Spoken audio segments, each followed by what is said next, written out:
I'm specifically talking about programming human beings. Core identifiers for human beings, who we are, how we think of ourselves, are being driven, whether we know it or not, by our interactions with algorithms that governments have virtually nothing to do with. What those algorithms then do in terms of how society is ordered, how we engage with each other, how we decide to talk to other people or not, who's in our community, who we consider friends. Ian Bremmer is the founder and president of Eurasia Group, the world's leading political risk advisory firm. He helps business leaders and policymakers understand global power shifts and navigate geopolitical risks in an increasingly complex world. We've never seen anything like that before, in terms of the pace, in terms of what it does, in terms of the potential change of humanity. The growth of algorithms and the concentration of power in the hands of companies and some governments that are trying to master AI, that's completely new. Welcome, Ian. I would first like to talk to you about how power is actually changing right in front of our eyes. At the moment, it seems that a tech CEO has more power than a G20 leader. What do you think about this? Well, I mean, it depends on the tech CEO and it depends on the G20 country, obviously. But I will say, I mean, just to give you some personal experience, when I'm talking to tech CEOs that you and I would consider to be structurally important, the level of information that I think that I get from that meeting, what we exchange, the strategy and the issues being discussed, absolutely are of a quality that you would say is well beyond that of a small G20 leader, or perhaps equivalent to the US Secretary of State, National Security Advisor, that kind of thing. So no, I wouldn't say more powerful. Xi Jinping is the most powerful leader in the world. The United States is the most powerful country in the world. There's no technology company today that competes with that in a holistic way. But clearly they've been gaining a lot over the course of the past 10 years, where I wouldn't have answered this question remotely like that. In which areas do you think that they are gaining in significance particularly? Well, they are functionally sovereign in the digital world. They are creating algorithms from whole cloth. They're imagining them, they're programming them, they're vibe coding them, and those algorithms are functioning the way the companies want, with no oversight or input from governments. And what those algorithms then do in terms of how society is ordered, how we engage with each other, how we decide to talk to other people or not, who's in our community, who we consider friends, how much time we spend with the algorithms or intermediated by them as opposed to as regular citizens. I mean, this to me is really important. We spend a lot of time thinking about how tech companies are having more importance on national security issues, more importance in the economy. Certainly so much of the growth that we see in the US right now is coming from the Magnificent Seven, isn't coming from the rest. Those are all important.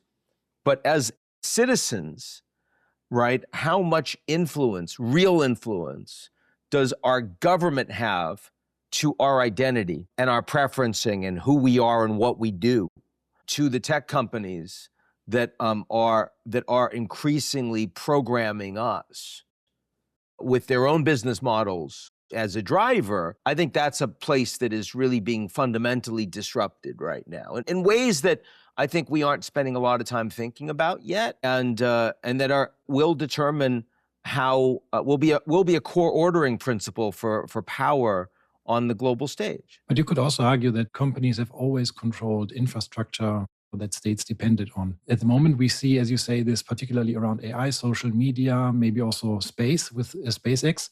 Why would you say that now is different than in history? Well, because that's precisely why I didn't talk about infrastructure. I mean, you're right. If I look back to World War II, the Aluminum Company of America, now Alcoa, back then was a functional monopoly that controlled aluminum, that kept production down, kept prices high, captured the political system, and the US almost lost World War II because of that. and broke it up as a consequence. That's a lot of power.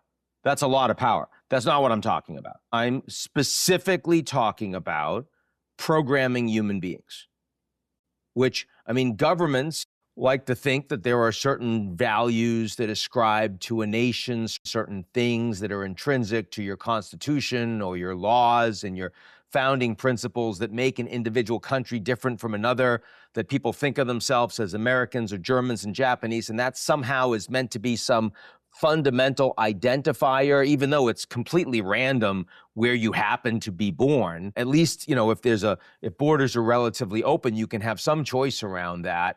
But for most people in the world, that isn't the case. And what I'm saying is that increasingly core identifiers for human beings, who we are, how we think of ourselves, are being driven, whether we know it or not, actually by our interactions with algorithms that governments have virtually nothing to do with. Certainly governments in the West have virtually nothing to do with. China's a little different. How do you think that this is going to continue in the West? When you look 5 years in the future, will we have the same balance between companies and the government, or will you think that the government takes more forceful action? Well, right now, when you say 5 years, we're at the beginning of the second Trump administration, so you expect that what they're doing, they're going to continue to do at least for the next 3. And there, what we see is a level of industrial policy with the government taking some stakes in individual companies, but much more we see, especially in the tech space, the capturing of the regulatory environment through effective lobbying, as well as direct involvement of members of the administration and their families with these corporations, and essentially getting to write their own regulations as a consequence. That's not new, but it's accelerating. So the U.S. political system, I would argue, was one where the private sector largely captured the state. China, one where the state largely captured the private sector. And Europe, one where the state was pretty independent from the private sector, had a stronger social contract, but didn't drive much growth. Ultimately, the U.S. and the Chinese model, this isn't just a horizontal spectrum, there's a horseshoe here. And so you can see aspects in which the outcomes that you see from the U.S. and China, where power is really concentrated in the hands of a relatively small number of individuals, and the society at large isn't really driving policy. That I think is something that the technology companies now in the U.S. are in a singularly powerful position to be able to drive those outcomes, especially because their concentration of money and power is so great.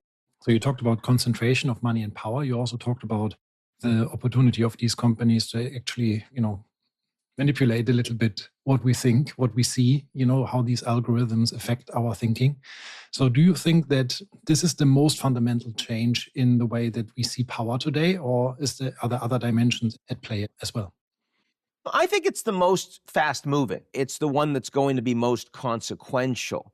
When I was just starting out as a political scientist, we started talking a lot about the collapse of the Soviet Union. Clearly, that the end of bipolarity was a big change in how we thought about power. The end of 2 blocks was a big change in how we thought about power. The rise of China, the rise of the rest, but particularly China over the last 50 years, and accelerating so that China is now at least at parity with the United States in many core technologies. And in some areas like energy development, they're way ahead of the United States, particularly those types of energy that the prices are going to come down at scale because of technology. So post-carbon electrons as opposed to carbon molecules. The Chinese are making that bet at scale globally. The Americans are not. And so that's a big change in how we think about power. And the Americans undoing America's own global system, specifically on free trade, on U.S.-led collective security, and these, forever wars with boots on the ground, on promotion of rule of law and democracy and foreign aid, however inconsistently and sometimes hypocritically.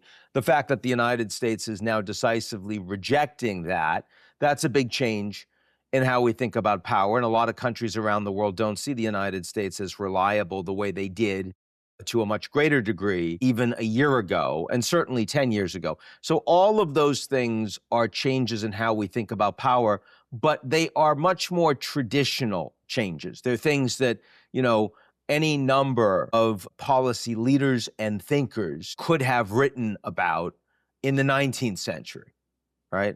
The growth of algorithms and the concentration of power in the hands of companies and some governments that are trying to master AI and what that means for humanity, that's completely new. We've never seen anything like that before in terms of the pace, in terms of what it does, in terms of the potential change of humanity. I mean, all of those things are really transformative. They're revolutionary, and I try to use that term advisedly. So yeah, I think that's the thing that people are spending less time thinking about. And I'll tell you, I mean, I'm a political scientist. I'm not trained as a technologist at all. I have spent more of my time in the last 3 years trying to immerse myself in understanding those changes precisely because I see the world changing quickly and I didn't think I had the tools to understand it. And so you gotta get up to speed, right? I think you really nicely outlined how power is changing now. And you also started to talk about what this means for the global order. At the moment, it seems that we are really moving very quickly into a more power-shaped global order. Is the rules-based order dead now?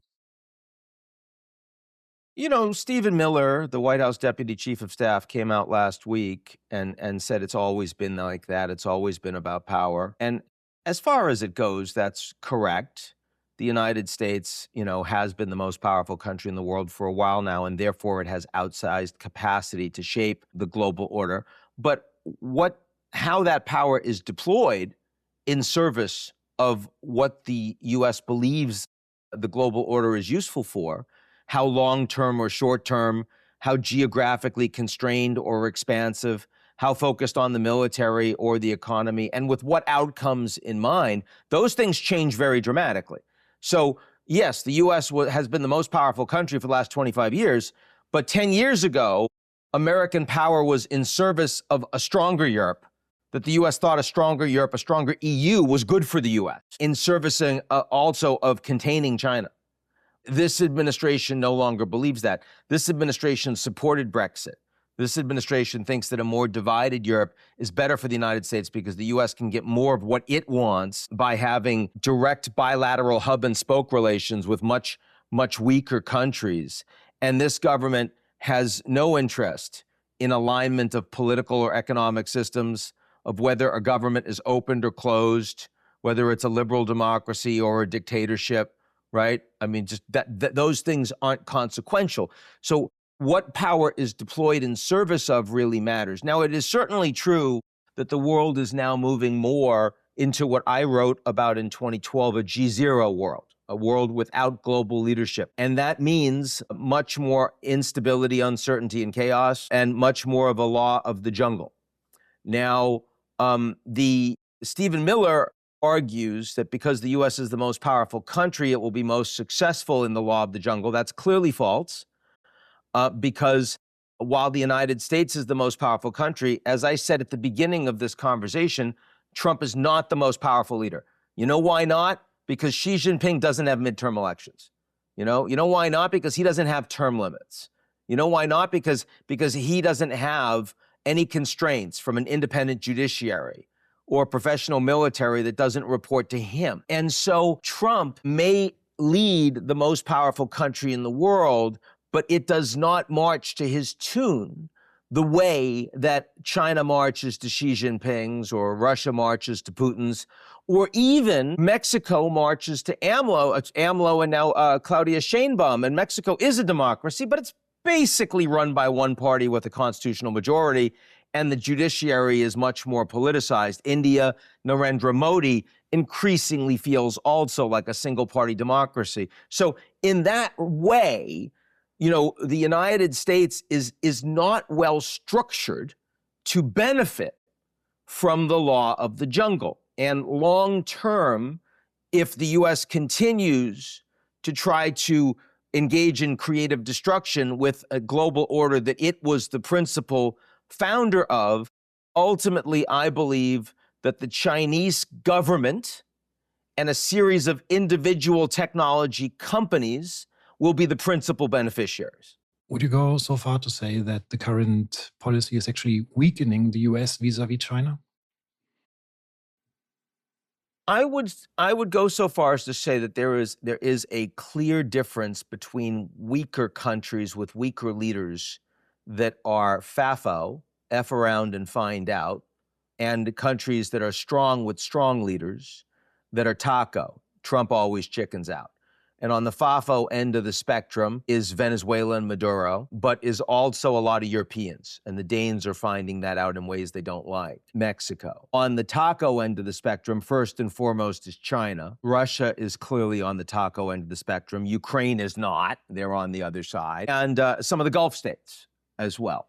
Again, consolidated power, can do what they want over a long period of time, can buy Trump off individually in ways that the Japanese or the French cannot.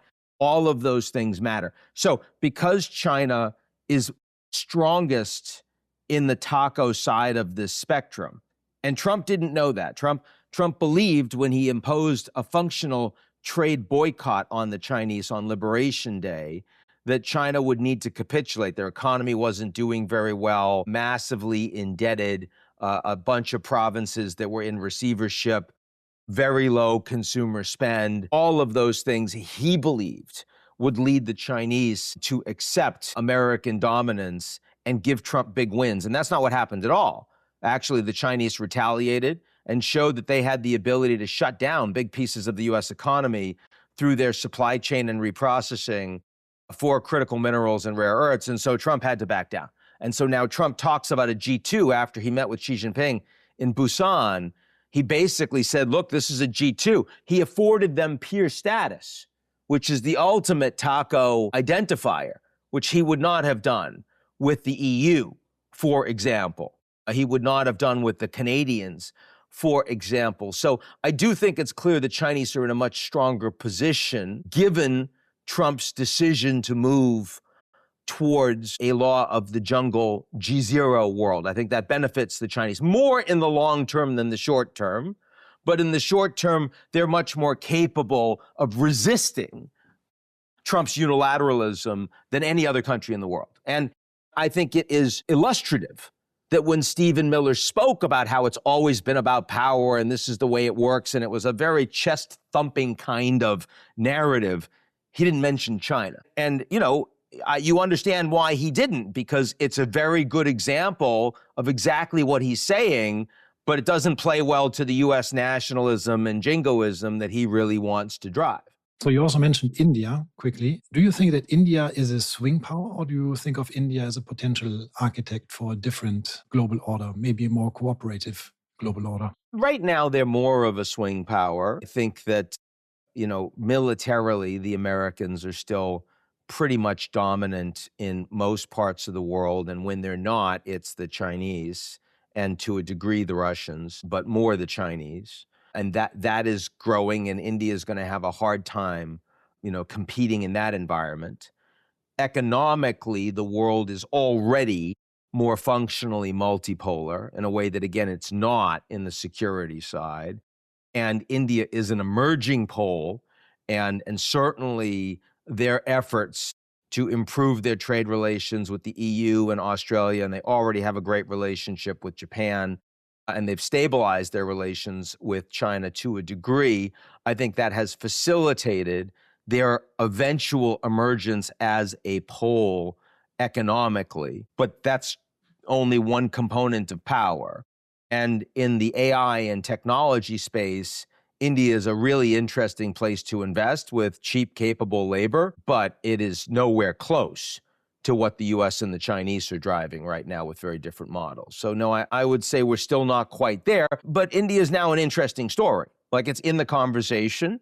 It's a place you travel. It's a place you engage. And it has had strong leadership under Modi that has been consistent, not just at the kind of foreign policy model that they're driving, in a way that the US has been completely changing so much of its reliability and orientation every term and sometimes every week, but also India has been able to really, really focus on long-term economic reform. Just in the last weeks opening up the insurance industry to the private sector, the nuclear industry to private sector investments, much more reduction of corruption in the party, of the BJP party, and therefore in the bureaucratic infrastructure of India. So they've been able to distribute a lot more money to working classes, to laboring classes, without blowing out their budget and their debt. A very impressive thing to do. It just improve efficiency in the system. That's a great way to be popular. So, you don't have this anti-incumbency swing in every election in India. And Modi continues. He's doing all of this with what looks to be 7 to 8% growth in the coming year, which affords him the ability to be more taco. Also, the fact that India doesn't have an awful lot of trade with the US, so they're not as vulnerable to being cut off with high tariffs. But he has the strength to be able to say, no, here's the deal that I want to be able to cut. And as a consequence, it's taken a lot longer to negotiate. I'd also like to double click a little bit on what all this means for leaders. You've recently published your new global risk report. A lot of the things that you talked about were in this report. So what would you say are the three main takeaways for CEOs from your publication? See, when you said leaders, I didn't know you were going to say CEOs, because of course, increasingly leaders are not just CEOs, and a lot of CEOs don't necessarily want to be leaders. However you want to take it. Let's say leaders. Yeah, no, I get it. Well, I mean, one is that in an environment of political revolution, the long-term interest of ensuring the system still works is something CEOs should be invested in. And Jamie Dimon, for example, came out and made up a strong public statement about the damage that would be done if the Fed lost its independence. Him doing that, however late and however caveated, does provide more space for others to do the same. So it's really important that you have leaders that are doing that. ExxonMobil standing up and saying Venezuela is not investable because Trump put 6 months into a military plan for Maduro and 6 minutes into putting the CEOs together and say, hey, now we're going to do $100 billion for Venezuela. And they're like, we're going to be here a lot longer than you're going to run the United States. So no, we're not. There needs to be much more of that. CEOs need to be much more capable of standing up for long-term interests. It's easier to do collectively, but you also need to know when you're in a position where you're strong and therefore you can take that hit. I'll give you another example. This is what we didn't see from Jeff Bezos when the Trump administration, the FBI, sent someone to go and raid the home of one of his reporters. And that was a couple of days ago. We've seen nothing from Bezos since. This is a guy that can afford to get into a fight on a principle that matters to the country, but apparently that principle doesn't matter to him. And that makes him less of a leader, of course, and that really matters. So, I mean, I look at Dave Chappelle and his willingness to speak truth to power when it's uncomfortable, after the George Floyd killing or after the Jussie Smollett BS in Chicago. And here's a guy that, I mean, comedy, satire is very important, but he was doing something that up and coming people without his platform, his money, his power weren't able and willing to do. And him doing that gave space for others to. So that's what it means to be a leader. Being a leader means standing up for what you know is right so that weaker people can. It means that courage is contagious, but only if the powerful people show some courage. What would be the flip side of this? What do you think is the most dangerous strategic mistake that the leader can make in this current geopolitical environment? The most dangerous mistake is thinking that the rules of the road right now in the United States will always be thus. It'll be taking decisions to make money that will get you investigated in the next administration. So look, I think that, first of all, Trump's 80 years old. So, I mean, he's near the end of his tenure and influence in any circumstance. And I do not believe he will be able to run again in 2028. I think he'll be stopped by the Supreme Court if he tries. And I also think that his efforts at political revolution are likely to fail. in part because they're going to lose the House in midterms, and that will make him more of a lame duck. In part because there are constraints on the president, including the independent judiciary, including the fact that states run elections, not the federal government, including the military. But most importantly, because Trump has no discipline. He is not a committed revolutionary. He is really angry about the Democrats. He thinks that they are the most important enemy and adversary to him and therefore the country, because he believes they weaponize the political system against him, leading to the impeachments and the felony charges and convictions and a near assassination. He believes that. His supporters believe that. But he's not willing to do the work. He's not committed because he's too focused on Greenland and getting the Nobel Peace Prize from Maria Machado and all of these things that aren't actually relevant to ensuring that there are no more checks and balances on the U.S. president in the U.S., which, if you're a revolutionary, should be what he's spending all of his time on, destroying the Democrats.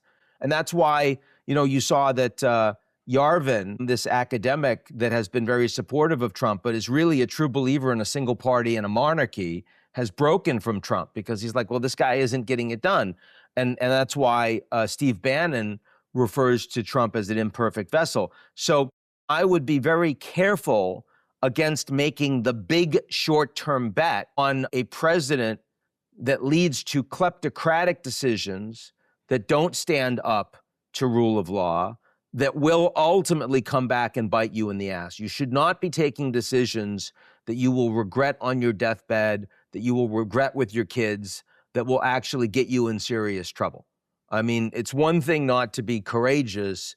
It's another to actively throw away your long-term interests. I think part of the reason that the technology leaders, some of them, are so incredibly disruptive is because they really think that it's all about the short term. They think that artificial general intelligence is just around the corner. They think the singularity is near. And I think that, whether it's Altman or it's Elon or it's Bezos, there is this feeling that there's nothing to play for 50 years out, for 100 years out. There's a fair amount of that. And if there is something to play for, it looks nothing like what we have right now. So, why are you spending all this money on the climate? Why are you thinking so much about the existing rule of law? That's going away. It's gonna be the AI and the robots. So we got to win that race. Nothing else matters. I completely reject that type of thinking, but it is powerful, and there are a lot of people, and there's a lot of money at stake in continuing to drive that. So I would also love to learn, as our last segment, how you actually personally navigate this uncertain world. So is there something that you have learned about power that actually no textbook could ever teach you? I think that the first thing that you learn is that by far the most powerful thing that powerful people have is how they spend their time, right? It's the one thing that they cannot make more of. They've got more money, they've got more influence, they don't have more time. They have the same time that every other person has on this planet. You can be literally starving in Sudan, and you have the same amount of time in a day as Xi Jinping does. So when you are in front of such a person, it is utterly essential that you don't waste their time, because they're actually giving you something extremely valuable. And I think respecting that and showing awareness that you're respecting that does not mean that it's a transactional meeting. It doesn't mean that there's an ask or any of that. You've already been given something extremely valuable and limited, and you need to show respect for that. That's number one. Number two, something I've learned is that really powerful people spend most of their time dealing with extremely narrow issues. And so the thing that they find most valuable, if they trust me, if they believe that I'm authentic and I'm going to say something that potentially is useful and they think that my content is worthwhile, which 20 years ago was never true for those leaders, and today is increasingly true for a while because we've gotten to know each other, they really value being able to do some true macro, because that's what they can't do in their day job. You'd think they would. They're these global leaders and they're, sort of involved with other statesmen around the world, but that's not how they spend their time. They spend their time dealing with really narrow concerns, domestic political concerns, economic concerns, headlines of the day, and these brutal operations around them that just occupy all of their time. So to the extent that I'm spending time, just yesterday evening, half an hour with a European leader, European head of state, and what he was most interested in was just kind of some ground truth on everything he thinks he's been hearing, but it's within a very, very narrow bubble of people and spending almost no time on it. By the way, I think that's why the WEF continues to be an extremely important organization, because it provides, through their IGWELs, the informal gathering of world economic leaders, through some of the other sessions that they do, it provides that kind of an opportunity. That is actually a valuable thing that these leaders need. And is there one thing for you personally that is a habit that has helped you most in navigating this more and more chaotic world? Remembering that content is the most important thing. So I don't run my company, right? I started it back in 1998. It was just me. We've grown it a lot over almost 30 years now. I ran it a little badly when it was 10, 20 people. As soon as I had enough money to find somebody else that could help run it, even though that person wasn't necessarily super experienced, I handed it off. Because the thing that I am focused on and have some talent at is understanding the geopolitics. And I've spent my life at that. I've not spent my life at running a company. So I have literally zero interest in doing that. And that means you have to take your hands off the wheel. You have to let someone else who you love and trust, that you've known for a long time, you have to let them do it. And you have to respect them and support them, even when you disagree, even when you think it's a mistake. And frequently, it's not a mistake. Frequently, it's because you don't actually know, because you're not spending the time. But even if it is, you got to let go. And that's not easy. It's your baby. You created this thing. But the most important thing is that I actually spend almost all of my time on content, on reading, digesting, also talking. For me, it's part of content, because as I'm talking, I'm actually sorting out some of these thoughts in my mind. Some people do that better when they write. I actually do that fairly well when I talk. The world is complicated. I travel half of the time right now. I'd rather travel a quarter of the time, but I travel because if you don't go to those countries and meet the people and understand the context, you kind of miss it. And a final thing I would say to answer that question is, you have to be willing to be aware of the constraints that other people have. We talked about speaking truth to power. It is much easier for me to speak truth to power than most people that do kind of what I do. And therefore, it is more incumbent on me to do it, but it's also more incumbent on me to have empathy and be understanding to those that are in a more difficult position. If you are working for Fox or CBS, you can get fired, right? Very easily. I mean, these are models, these are financial models. They're not working very well right now. They are not just driven by an understanding of truth. They're driven by, we are trying to build our businesses. And so the constraints on you are much more real. If you're me, it's a lot easier, right? And so that doesn't, you can't get in the situation of, I'm so great because I'm doing this and they're not. No, they are in a more challenging position and you aren't in that position. So you need to spend more time trying to understand that. I mentioned Jamie Dimon and I mentioned the CEO of ExxonMobil. They are in positions where they can do more, and it's incumbent on them to do more than other CEOs in their space. So it's not just demanding that everyone should be courageous. No, we need people that are truly in positions where they could do it and where it wouldn't be existentially dangerous to them to do it. That is really important. We need to stretch more. Everyone needs to stretch more. Everyone needs to be in their flow state. But flow state means different things for different people. And again, I think more understanding of the fact that different people have not just different narratives, but different contexts, different constraints. And so there are a lot fewer people. There are sociopaths out there. There are narcissists out there. There are truly bad people, but there are fewer of them than we think because we're not willing to spend enough time thinking about the constraints that they're in. I have one final question for you, which is the question that we ask all guests because we like to end the show on a positive note. What makes you optimistic about the future? Honestly, the most important thing is the fact that I'm here.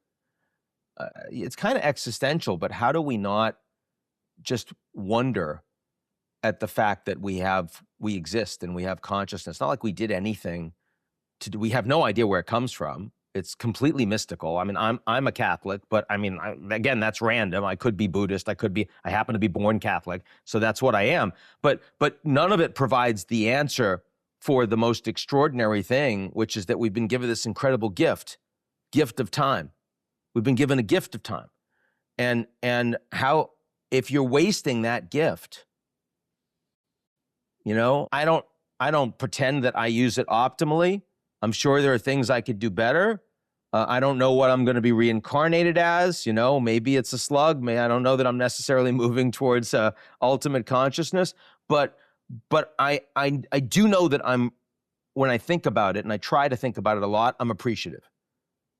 My mom helped me with that a lot when she was with us, and that's something I think about a fair amount. And that's the one thing that all of us have in common, which is why at the end of the day, I don't think of myself first and foremost as a guy or an American or white or left-handed or a Scorpio, though the Scorpio is kind of cool.